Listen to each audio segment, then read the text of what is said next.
मित्रों, आप सभी को नमस्कार। जैसा कि आप सभी जान रहे हैं, इन दिनों जनसुलभ पुस्तकालय की ओर से सिद्धहस्त चित्रकार और कलाकार की जे स्वामीनाथन जी पर एकाग्र का आयोजन किया जाता रहा।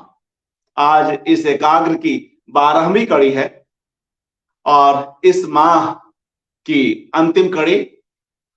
कोशिश हमारी रहेगी कि अगले माह जब उनकी जन्म तिथि आती है उस पर भी कुछ एक कार्यक्रम हो सके, क्योंकि कई लोग अभी बचे हुए हैं जो उनसे गहरे जुड़े हुए हैं। इस माह की इस एकाग्र की इस अंतिम कड़ी में हमने अध्यक्षीय वक्तव्य के लिए हम सभी के प्रिय और वरिष्ठ लेखक कला मर्मज्ञ अशोक वाजपेयी जी से अनुरोध किया था और हमें काफी खुशी है कि उन्होंने हमारे इस अनुरोध को स्वीकार किया और आज वे कुछ ही देर में हमारे बीच अपना वक्तव्य देंगे। वे जे स्वामीनाथन जी के योगदान पर अपनी बातचीत रखेंगे और इस संदर्भ में कला और मुक्ति किस तरह से आपस में जुड़े हुए हैं, इस पर भी चर्चा करेंगे। मित्रों, अब तक की जो कड़ियां इस बीच आयोजित हुई, उनमें आप लोगों ने प्रयाग शुक्ल जी को, मनीष पुष्कले जी को, मदन लाल गुप्ता जी को, अनवर, यूसुफ, विनोद भारद्वाज जी को, नरेंद्र पाल सिंह जी, उदयन वाजपेयी जी, अखिलेश जी, देवीलाल पाटीदार जी, संगीता गुंदेचा जी, विवेक टेम्बे जी और श्रीधर अय्यर जी को सुना। जाहिर है कि इनमें से कई ऐसे वक्ता हैं जिनके जीवन में भारत भवन के महत्व से हम सभी परिचित हैं। इनमें से अधिकांश की कला यात्रा और लेखन यात्रा भारत भवन की तमाम गतिविधियों के बीच संपन्न हुई है, समृद्ध हुई है। आज जब हम लोग जे स्वामीनाथन जी पर अशोक जी को सुनेंगे, तो वे कुछ ऐसे महत्वपूर्ण स्तंभ हैं उसके निर्माण से जुड़े हुए, उसके निर्माताओं में से कुछ एक जो चुनिंदा लोग हैं, उनमें जे स्वामीनाथन जी, अशोक वाजपेयी जी, बीवी कारंत जी आप सभी जान रहे हैं। ऐसे में आज अशोक जी का यह वक्तव्य कितना खास होगा, इसे हम समझ सकते हैं। अगले वक्तों के हैं ये लोग, अपनी जो चर्चित पुस्तक है अशोक जी की, उसमें भी उन्होंने जिन कुछ चुनिंदा शख्सियतों पर बात की है, उनमें जे स्वामीनाथन जी भी प्रमुख हैं। तो आइए सीधे हम अशोक जी के पास चलते हैं और उनका हार्दिक स्वागत करते हैं। जी नमस्कार, हार्दिक स्वागत, प्रणाम।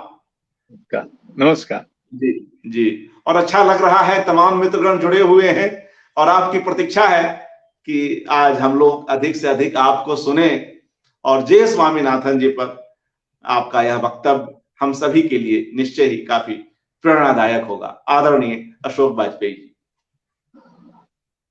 स्वागत। मित्रों नमस्कार। बहुत कम दिख रहा। मित्रों नमस्कार। जगदीश स्वामीनाथन के बहुत सारे रूप हैं। कलाकार का, कला चिंतक का, कला समीक्षक का, कला संपादक का, कला संग्राहक का और कवि का। तो इन सब रूपों को ध्यान में रखकर मैं कुछ बातें कहना चाहता हूं। इन दिनों कला के संदर्भ में मुक्ति की चर्चा कम होती है। राजनैतिक, सामाजिक, जेंडर मुक्ति आदि का जिक्र होता है, पर कला और साहित्य के संदर्भ में प्रायः नहीं। ये तब जबकि कला और साहित्य मुक्ति की मौलिक विधाएं हैं। जो लिखता है, चित्र बनाता है, गाता या नाचता है या अभिनय करता है, वो मुक्ति की एक इबारत ही रचता है। रचना अपने आप में मुक्ति है। इसको हम अक्सर भूल जाते हैं। चित्रकार स्वामीनाथन की कला कई तरह की मुक्ति के प्रस्ताव करती है और उन्हें अनदेखा और अनसोचा नहीं जाना चाहिए। स्वामी के यहाँ, हम लोग उनको स्वामी ही कहते थे, मुक्ति के अनेक पक्ष हैं। स्वयं कला में, चिंतन में, संपादन और संग्रहण में आदि। उनमें से कुछ की चर्चा हम करेंगे। पहला, कला में, क्योंकि अंततः और प्रथमतः स्वामीनाथन एक मूर्धन्य चित्रकार थे। और जहां तक मेरी समझ है, उनकी आकांक्षा, उनका प्रयत्न और उनकी उपलब्धि, इन तीनों ही आयामों में मुक्ति स्वामी के लिए केंद्रीय थी। स्वामी आधुनिकता को मान्यता देते थे, उसी के अंतर्गत वे सक्रिय थे, पर उसकी वो कई जटकड़बंदियों और रूढ़ियों से, उसकी सीमाओं से मुक्त होने के लिए प्रयत्नशील थे। अपने आरंभिक दौर में यथार्थवाद से प्रभावित होने के बाद उनकी कला चेष्टा दूसरी दिशा में मुड़ गई, तो उनकी कला में यथार्थवाद से मुक्ति है, कला की किसी और लक्ष्य की उपकरणात्मकता से मुक्ति है, आत्माभिव्यक्ति और सामाजिक अभिव्यक्ति की रूढ़ियों से मुक्ति है, मिथकों और इतिहास के बोझ से मुक्ति है। उन्होंने इसरार किया सच्चाई के बिंब पर नहीं, बिंब की सच्चाई पर। उनका एक प्रसिद्ध कथन है, not the image of reality but the reality of image. बहुत सारे लोग, और उचित ही, उनके प्रसिद्ध चिड़िया चट्टान वृक्ष वाली सीरीज को याद करते हैं, और उस सीरीज की कलाकृतियों में अगर आप ध्यान दें तो यथार्थ से मुक्ति है और कल्पना का यथार्थ रचने की चेष्टा है। उनमें आख्यान नहीं है, पर स्वयं चिड़िया चट्टान वृक्ष एक शाश्वत नैसर्गिक मिथक बनाते हैं। उनके चित्र के अवकाश में सब तैरते हैं। आपको याद होगा कि मार्क शागाल जैसे महान चित्रकार की कलाकृतियों में भी कई आकृतियां तैरती थी, पर वे ज्यादातर ईसाई मिथकों की आकृतियां थी। स्वामी के यहाँ ये आकृतियां, यानी चिड़िया, चट्टान, वृक्ष, सीढ़ियां, ये देश काल और लगभग गुरुत्वाकर्षण से भी मुक्त है। सब कुछ वहां एक तरह से तैरता है। मैंने बहुत वर्षों पहले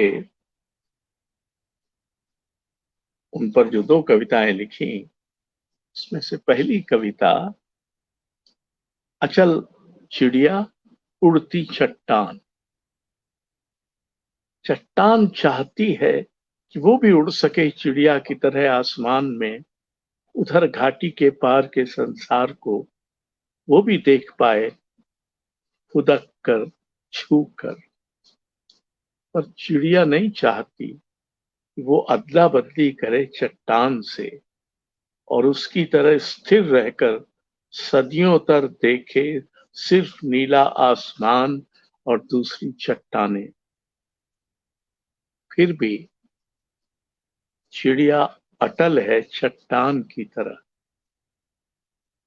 चिड़िया की तरह उड़ान भरती है चट्टान, चट्टान के ऊपर बैठी है, नहीं बैठी है एक उड़ती हुई चिड़िया, एक अचल चिड़िया। तो स्वामीनाथन के यहाँ एक ऐसा वक्फा है उनकी कला चेष्टा में जिसमें आधुनिकता जो अक्सर सारी दुनिया में और भारत में भी बहुत सारे संतरास और तनाव और कुंठा और विकृतियों से ग्रस्त आधुनिकता रही है, उसमें स्वामी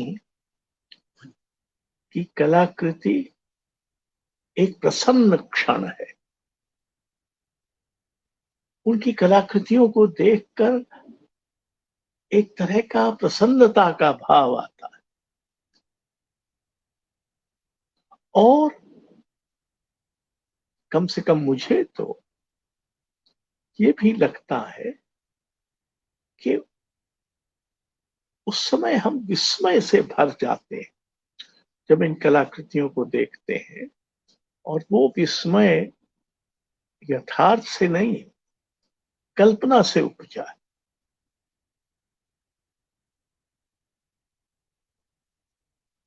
स्वामी का जो तीसरा चरण था, उनका बिल्कुल आरंभिक चरण तो यथार्थवादी था, इसमें मानव आकृतियां थी इत्यादि। दूसरा चरण ये चट्टान चिड़िया वृक्ष वाला था, और उनका तीसरा चरण जो था उसमें एक तरह से स्वामी ने आदिम स्फूर्ति और स्मृति को प्रणति दी। उन्होंने आदिवासी कला को से जितना पाया था, उसमें जितना देखा था, उसको एक तरह से याद किया।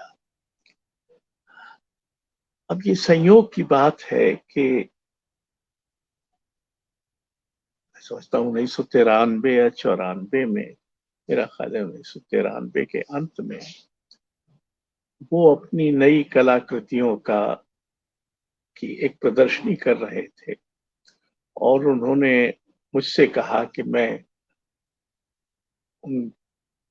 उस प्रदर्शनी के कैटलॉग में उनकी कला पर एक निबंध लिखूं। मैंने वो कलाकृतियां उनके घर जाकर देखी और उसके बारे में सोचना शुरू किया,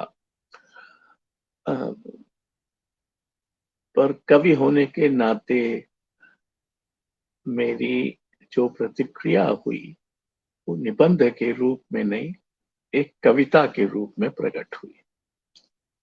तो मैंने स्वामीनाथन से कहा कि स्वामी, मैं निबंध नहीं लिख रहा हूं, एक कविता लिख रहा हूं हिंदी में। तो उन्होंने कहा अरे ये तो बहुत अच्छा है, निबंध की कोई जरूरत नहीं है, और हिंदी कविता का हम अपने मित्र कृष्ण बलदेव वैद से कहते हैं कि वो अंग्रेजी में अनुवाद करते हैं। ठीक है, मैं वो कविता आपको सुनाता हूँ। फिर एक आध दो दिन बाद उनका फिर फोन आया कि इसकी अंग्रेजी अनुवाद की क्या जरूरत है, हिंदी में कविता है तो हिंदी में ही रहे। तो अंततः वो कविता स्वामी के उस प्रदर्शनी के कैटलॉग में हिंदी में ही छपी। और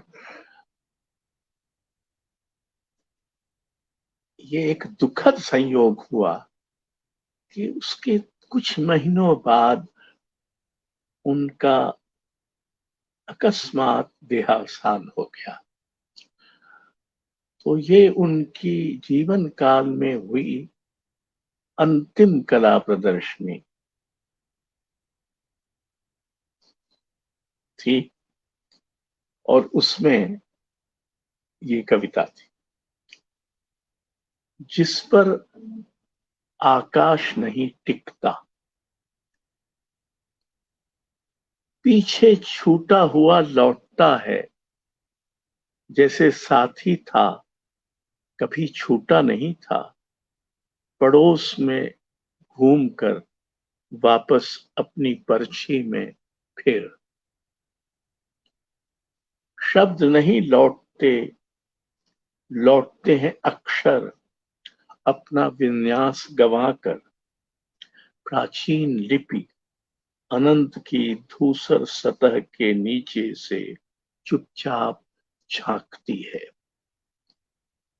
प्रतीक्षा का गवाक्ष, जिसके पार नहीं दिखता कोई भूदृश्य, सिर्फ आकार, आभास, छायाएं, जिस पर कोई आकाश नहीं टिकता, पर फिर भी जो बदलता है संभावना के गवाक्ष में। सरहद पर धुले पुछे से देव चिन्ह, रक्त तिलक, होने न होने की छापें। ये समय नहीं है जो कुछ पास है उसे नबेरने सहेजने का, याद करने का। ये सिर्फ जगह है, जो बीत रहा है, जो बच रहा है, जो जगह बना रहा है उसके लिए। गलियारों, इतिहास के अरण्य रोदन, आशा निराशा के स्थापत्य के पार, ये सिर्फ जगह है, ये समय नहीं है। मैं समझता हूं कि स्वामीनाथन एक ऐसे कलाकार थे जिनके लिए समय का कोई अर्थ नहीं था। और जब मैं उनके कला चिंतन पर आगे बात करूंगा तो थोड़ा और खुलासा करूंगा कि वो स्थान के कलाकार थे, समय के नहीं। और स्थान को भी वो हमेशा विचलित करते रहे।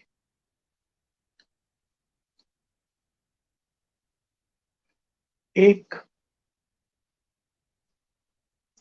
चित्रकार के रूप में स्वामीनाथन के पास जो कौशल था वो अद्वितीय था, पर उसकी अद्वितीयता उस कौशल से नहीं, उनकी दृष्टि से आती थी। और इसका कुछ संबंध उनके कला चिंतन से है। हमारे समय में बहुत कलाकार हुए, लेकिन उनमें से बहुत कम ने कला के बारे में कोई गंभीर चिंतन किया है। अगर किया है तो उसका कोई लिखित प्रमाण हमारे पास नहीं।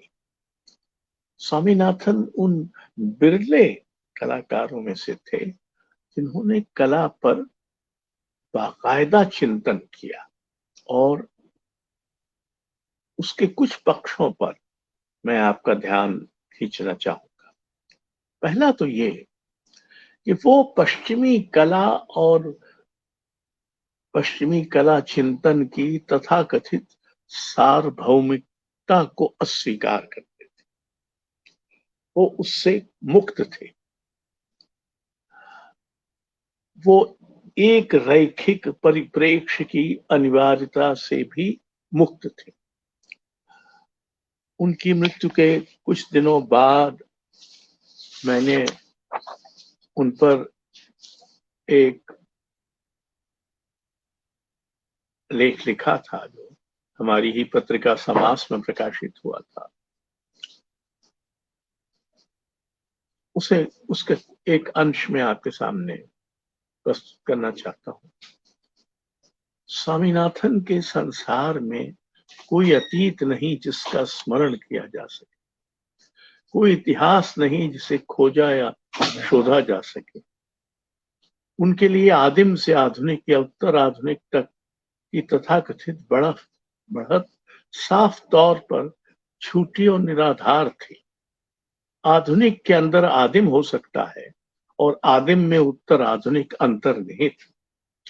कला अपना महत्व और वैधता इतिहास का अतिक्रमण कर पाती है। एक ऐसे युग में जो इतिहास से अतिग्रस्त रहा है और जिसमें इतिहास ने लगभग क्रूरता से अपने को बढ़ाने के लिए कला का उपयोग किया है, स्वामीनाथन का इतिहास विरोध उनके इस विश्वास की ही उत्पत्ति था कि किसी की भी, फिर वह देवता हो या सिद्धांतकार या तानाशाह या सदाचारी या स्वयं कलाकार ही क्यों न हो, कला का उसके आत्यंतिक लक्ष्य के अलावा कुछ और के लिए उपयोग करने का अधिकार नहीं है।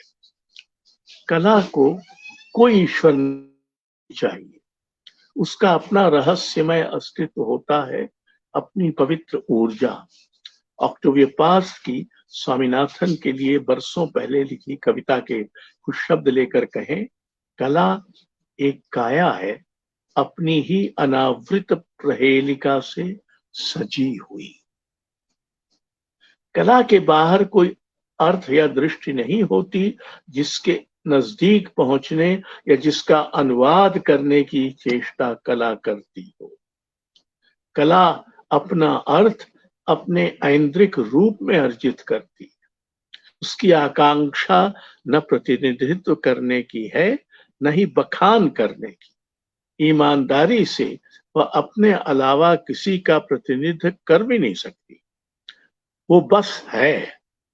अपने आप में होकर ही कला अपने को देश काल में अवस्थित करती है, जिसे इतिहास न छू सकता है न समो सकता है।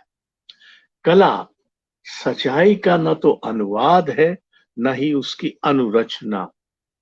कला सच्चाई है, वह किसी और सच्चाई के प्रति जवाबदेह नहीं है। स्वामीनाथन के लिए कला स्वतंत्रता और कल्पना का जनपद है। वे संप्रेषण के किसी सिद्धांत में विश्वास नहीं करते थे, क्योंकि ऐसा कोई सिद्धांत कला को माध्यम या उपकरण बनाता है। स्वामीनाथन उस कला को घटिया मानते थे जो किसी दूसरे का वाहक हो। आधुनिकता को अक्सर इतिहास से जोड़कर ही परिभाषित किया जाता है और वह स्वतंत्रता और वर्ण का ऐतिहासिकीकरण करती है, लेकिन स्वामीनाथन इस तरह के ऐतिहासिकीकरण की कोई मजबूरी नहीं मानते थे और दरअसल उसे बंधनकारी पाते थे। उनका संघर्ष आधुनिकता को इतिहास से मुक्त कर उसे मानो सारे समय पर आजादी से विहार करने की छूट देने का था। ये विरोधाभास ही है। इसके साथ ही स्वामीनाथन कला दृश्य पर अपने ऐतिहासिक हस्तक्षेप के प्रति गहरी सजगता रखते थे। भारत में आधुनिकता पश्चिम से मुठभेड़ से उपजी है, इस धारणा पर उन्हें गंभीर आपत्ति थी। उनके लेखे भारत में एक अधिक मुक्त, व्यापक और संग्रथित निरंतरता के रूप में आधुनिकता है। वे इसी भारतीय आधुनिकता से समकालीनता को अपनी परिभाषा में नागर के साथ लोग और आदिवासी को उतना ही प्रामाणिक हिस्सेदार बनाकर आदिवासी को रोमांच से और शास्त्री को मिथ से अलग कर उन्हें इसी निरंतरता में भागी बना पाते थे। मिनिएचर चित्र की संरचना में अंतर्निहित परिप्रेक्ष्य का लगातार खिसकते जाना उनके लिए उतनी ही महत्वपूर्ण कला युक्ति थी जितना पश्चिम कला में आविष्कृत एक रैखिक परिप्रेक्ष्य। उन्हें राजा रविवर्मा पर ध्यान केंद्रित करने पर इतराज इसलिए था कि उसमें इस बात को अनदेखा किया गया कि जिस समय रविवर्मा पश्चिमी तैल चित्रण पद्धति आयात कर रहे थे, उस समय पहाड़ी कलम का अंतिम महान चितेरा जीवित और सक्रिय था। चूंकि वे अनुरैखिक को इतिहास और प्रगति से जुड़ा मानते थे, स्वामीनाथन ने त्रिभुजों, वृत्तों, विनियोजनों की अधिक जटिल ज्यामिति अपने लिए चुनी। वर्णमाला को कैनवास के चित्रित पर रूढ़ अर्थों में विचलित न होने देकर, बहने देकर उन्होंने चित्रलिपि में उसके मौलिक रहस्य और आदिम गूंज का पुनर्वास किया। अब अगर आप इन बातों को ध्यान में रखें तो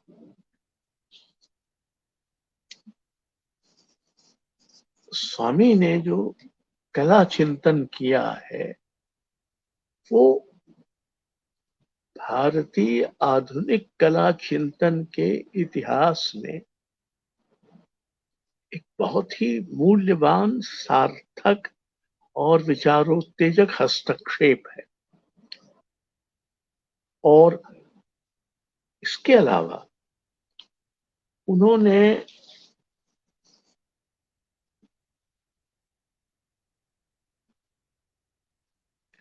कला समीक्षक के रूप में भी बहुत लिखा। वो लिंग के कला समीक्षक थे। वो सिर्फ कला चिंतक ही नहीं थे, वो कला समीक्षक भी थे।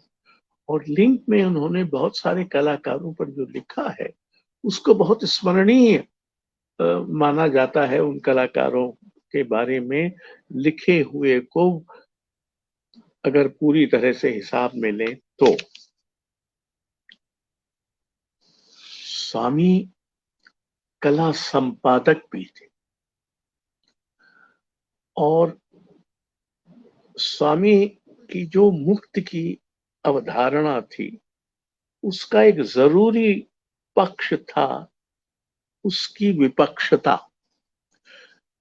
यानी वो सिर्फ मुक्ति भर नहीं थी, वो एक तरह की विपक्षता भी थी। और उन्होंने जो पत्रिका अंग्रेजी में निकाली जिसमें ऑक्टेविया पाज जैसे विश्व प्रसिद्ध कलालोचक और कवि ने भी लिखा, उसमें उसका नाम था कॉन्ट्रा। और ये बहुत दिलचस्प है कि एक पत्रिका अपने नाम से ही अपनी विपक्षता को घोषित करती। इस पत्रिका का बहुत गहरा प्रभाव उन दिनों पड़ा था और उसके अंक आज भी बहुत संग्रहणीय माने जाते हैं। पर कला संपादक होने के अलावा स्वामी का एक पक्ष तब उभरा जब वो भारत भवन में आए और वहां लगभग 8 वर्ष रहे कला संग्राहक के रूप में। तब तक स्वामी की जो कीर्ति थी, जो उनकी बौद्धिक प्रखरता थी, जो उनका अपना पक्ष था, वो उस समय बहुत व्यापक हुए और बहुत प्रक्षेपित नवाख्यान, न्यू नैरेटिव कला के विरुद्ध था। उसके विरुद्ध उन्होंने लिखा, उसके विरुद्ध वो हर मंच पर बोलते थे। पर विचित्र ये है कि 80 के दशक में, खासकर उसके आरंभिक वर्षों में, नवाख्यान कला का सबसे बड़ा संग्रह स्वामी ने ही भारत भवन में बनाया। इस अर्थ में एक संग्राहक के रूप में वो बहुत ही लोकतांत्रिक थे। उनका कहना था कि मैं इस कला का वैचारिक, बौद्धिक और कलात्मक रूप से विरोध करता हूं, पर एक संग्राहक के रूप में मेरा ये कर्तव्य है कि मैं एक सार्वजनिक संग्रहालय में उन सब कलाकृतियों को रखूं जो इस समय महत्वपूर्ण मानी जा रही। मैं उनसे सहमत हूं कि नहीं, इसका कोई विचार नहीं होना चाहिए। अब ऐसी लोकतांत्रिकता जो स्वामी में थी, वो दूसरों को बहुत, और दूसरे स्वयं नवाख्यान के जो कलाकार थे उनमें ये लोकतांत्रिकता नहीं थी, उनमें गहरी पक्षधरता थी। दूसरी ओर स्वामी ने भारत भवन में समकालीनता की एक बिल्कुल नई और समावेशी अवधारणा विकसित की।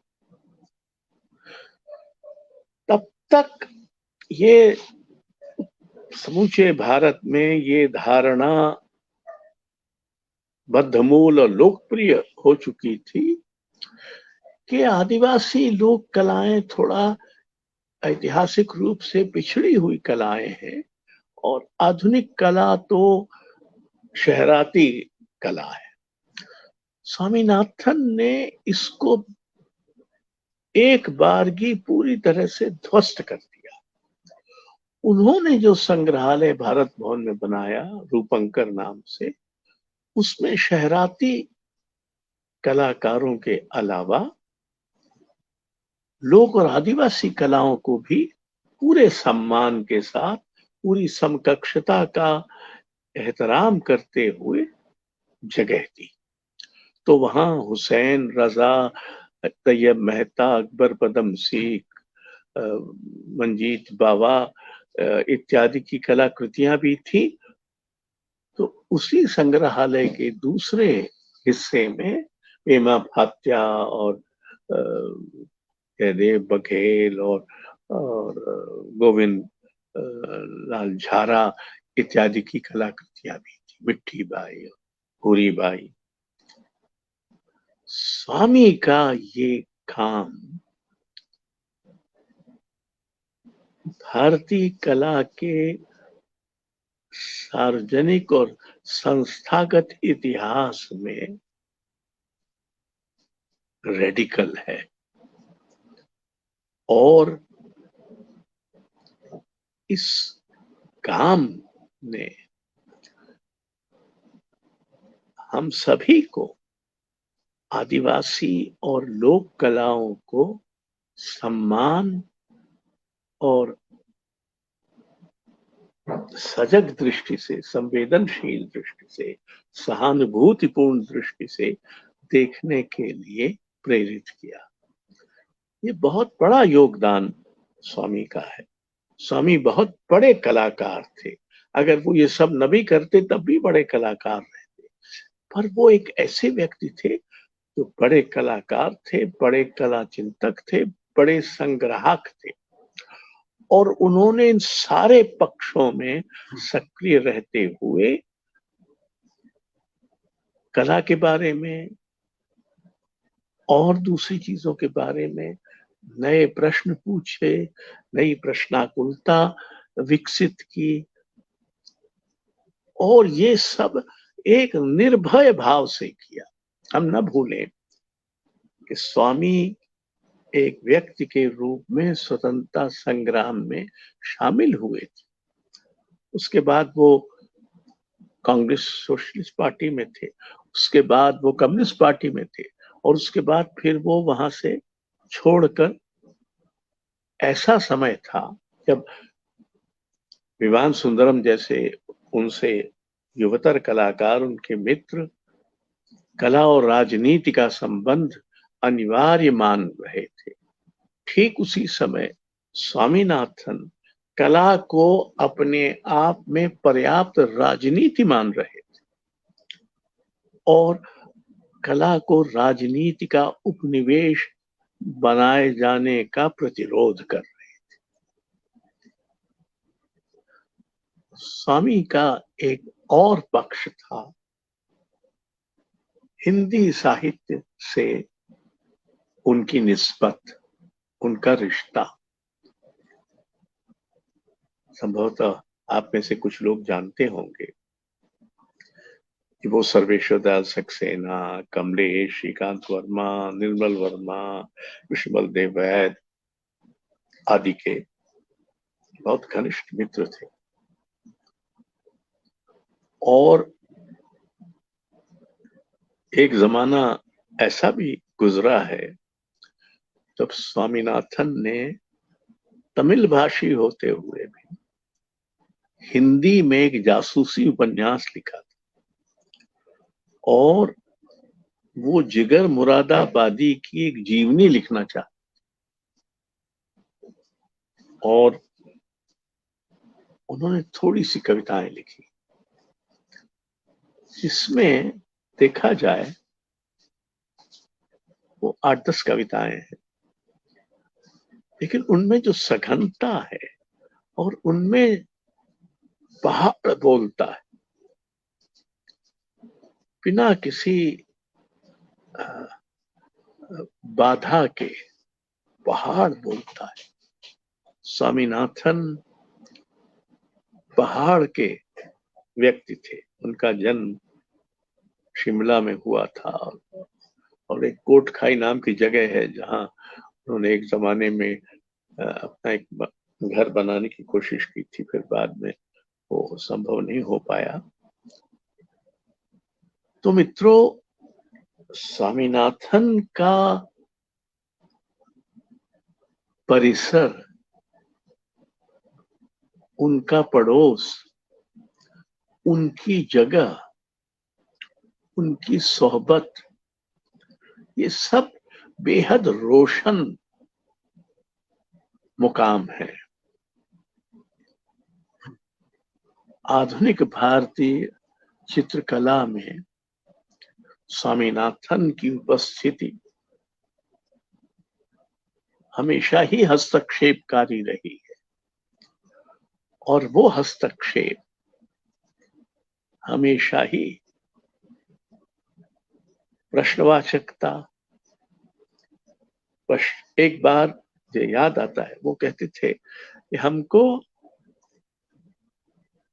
पश्चिमी मनुष्य का एक संग्रहालय बनाना चाहिए। उनका ये विश्वास था कि पश्चिमी मनुष्य ने गैर पश्चिमी मनुष्यों को संग्रहालय की वस्तु बना दिया है। वो उनको पिछड़ा, ऐतिहासिक रूप से अविकसित इत्यादि मानता है। तो इसका जवाब इसी तरह से दिया जा सकता है कि हम पश्चिमी मनुष्य का एक संग्रहालय बनाए, उसको भी संग्रहालय में रखें। वो एक रेडिकल किस्म के चिंतक थे जिनमें ये साहस था और निर्भयता थी कि वो पश्चिमी कला और पश्चिमी कला चिंतन और उससे प्रभावित भारतीय कला और भारतीय चिंतन को चुनौती दे सके। तर्क के स्तर पर, सृजन के स्तर पर, विचार के स्तर पर और एक अधिक समावेशी और इसलिए अपने मूल में और अपने प्रभाव में भारतीय दृष्टि का इसरार कर सके। ये आकस्मिक नहीं है। ये स्वामी पर ऑक्टेवियो पाज ने एक पूरी कविता लिखी।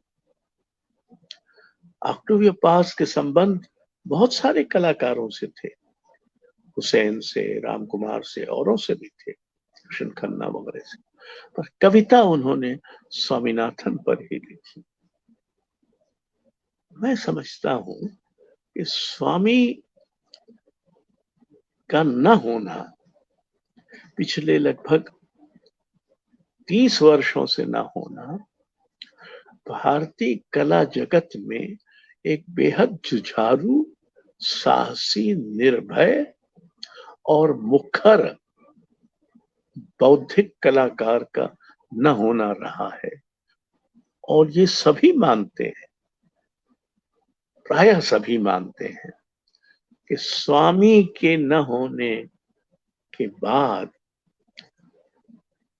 भारतीय कला जगत में बहसों, संवादों, मुठभेड़ों का वो स्तर और वो वितान नहीं रहा जो स्वामी के रहते होता था।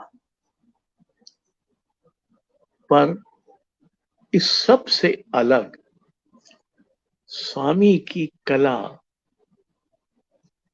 उनके विचार की ही तरह, उनके हस्तक्षेप की ही तरह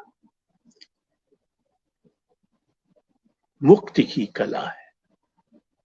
उसने भारतीय कला को एक मुक्ति का आकाश दिया, जिस आकाश में वो निर्भय अपनी सृजनात्मकता के ताप और ऊष्मा और दीप्ति से प्रज्वलित कुछ भी कर सकती थी।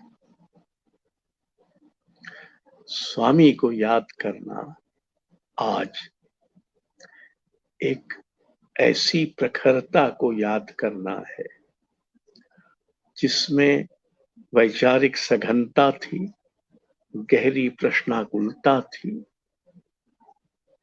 उच्छल सृजनशीलता थी और जो मुक्त थी और हम सबको भी मुक्ति की ओर ले जाने के लिए रास्ता दिखाती थी।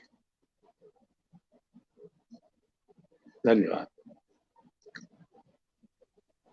जी, शुक्रिया मित्रों। हमने आज इस अंतिम कड़ी में आदरणीय अशोक बाजपेयी जी को सुना और किस तरह स्वामी का योगदान रहा और आज भी उनकी कमी किस रूप में अशोक जी को गहरे छूती है, इसका भी अंदाज, हालांकि वे इसकी चर्चा नहीं कर रहे, मगर कहीं न कहीं उनकी अनुपस्थिति से जिस तरह से कला का परिदृश्य कुछ उस अर्थ में नहीं रह पाया जिस अर्थ में पहले था, उसकी भी चर्चा हुई यहाँ।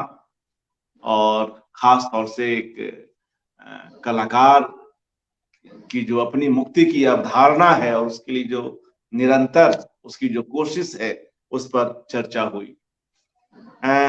आपको याद होगा कि आपने कभी कभार में एक दूसरी आधुनिकता नाम से एक आलेख लिखा था, जब नई दिल्ली के क्राफ्ट्स म्यूजियम ने 5 लोक और आदिवासी कलाकारों की एक प्रदर्शनी आयोजित की थी। तो उसमें भी आपने कुछ एक बिंदुओं पर बात की थी। वह आलेख थोड़ा बड़ा है, उसका एक छोटा सा हिस्सा यहाँ पर रख रहा हूं, जिसकी चर्चा आज के भी इस वक्तव्य में हुई ही, फिर भी बस यह उद्धृत करने के लिए कि कैसे अशोक जी के लिए स्वामी कई कई जगहों पर कई कई रूपों में उपस्थित है। जब भी अशोक बाजपेयी जी किसी भी कला दीर्घा में आदिवासी कला और नागर कला और इन सब का एक मिश्रण देखते हैं, तब स्वामी जी के उस प्रयास को वे सहज ही याद कर पाते हैं। इस आलेख में भी मुझे वह याद उतनी ही शिद्दत से आती हुई महसूस हो रही है, इसलिए एक छोटा सा हिस्सा यहाँ पर रखता हूं। अशोक जी लिखते हैं, यह समकालीनता की बड़ी फूहड़ समझ होगी कि आजकल की चीजें और छवियां और विषय हो तो समकालीनता है, अन्यथा नहीं। अगर ऐसा होता तो पूरा कथाओं के अपने चित्रण के साथ हुसैन स्याह सफेद बिंदुओं और अपनी ज्यामिति के साथ रजा, चट्टानों, वृक्षों और चिड़ियों के साथ स्वामीनाथन, किसी प्राचीन लिपि की तरह अपने चित्र उकेरते गायतुंडे आदि समकालीन कैसे होते। और फिर आप उस प्रदर्शनी की चर्चा करते हैं। मुझे यह देखकर संतोष हुआ कि प्रदर्शनी के शुभारंभ के समय समकालीनता की एक अधिक समावेशी परिभाषा विकसित करने और शहराती कलाकारों के ही समकक्ष लोक आदिवासी कलाकारों को जगह देने की जो शुरुआत भारत भवन और जगदीश स्वामीनाथन ने की थी, उसका उल्लेख एकाधिक बार यहाँ किया गया। यह जानना अच्छा है कि इस दिशा में स्वामीनाथन के क्रांतिकारी योगदान को भुला नहीं दिया गया है। तो आज मित्रों, हमने अपने इस अध्यक्षीय वक्तव्य में उन्हीं स्वामीनाथन के उस क्रांतिकारी योगदान को कुछ और अधिक गहराई के साथ समझा अशोक जी के इस अध्यक्षीय वक्तव्य में। और जिस तरह से हम लोग अशोक जी के इस वक्तव्य के माध्यम से जे स्वामीनाथन के उस कला विचार परिसर में भ्रमण करते रहे, बड़ा अच्छा लगा, सुखद रहा। और अंततः आज इस कड़ी के साथ इस बार का जे स्वामीनाथन जी पर यह एकाग्र विराम लेता है। हम आप सभी मित्रों का अभिनंदन करते हैं कि आप लोग जुड़े रहे, और आदरणीय अशोक वाजपेयी जी का हार्दिक आभार कि उन्होंने समय निकाला और यह एक सारगर्भित चर्चा संभव हो सकी। जी नमस्कार। नमस्कार। धन्यवाद। शुभ रात्रि।